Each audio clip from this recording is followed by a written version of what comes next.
everybody. Good morning. So today we're going to give away a butcher block. So for everybody who signed up for the butcher block giveaway a million years ago, it seems like, you're going to win this walnut and sapele butcher block. All right. I've got the URL all typed into here. And somehow the comment thing didn't work, but yeah, whatever. So you're going to win. Somebody's going to win this right here. So I'm going to hit the little, I'm going to push a little button, and over here to tell us who won. Pretty cool. Oh, we're going to pick a random winner right now. Ready? Here we go. Can you see?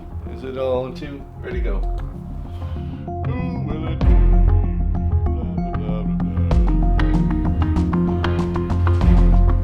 Jennifer Taylor.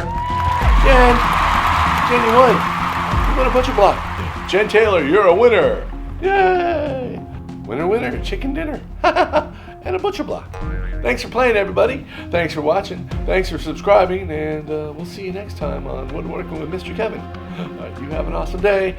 Jen, if you'd email me at HumboldtCraftworks.com, I'll put it right here. Let me know where you'd like this sent, or I'll deliver it in person if you like. Jen Taylor, you're a winner. Woo! You're always a winner. So the rest of you, thank you very much, and we'll see you soon. Remember, next Tuesday, we're going to give away another butcher block to everyone who didn't do this contest. All right, thanks for watching, guys. Bye.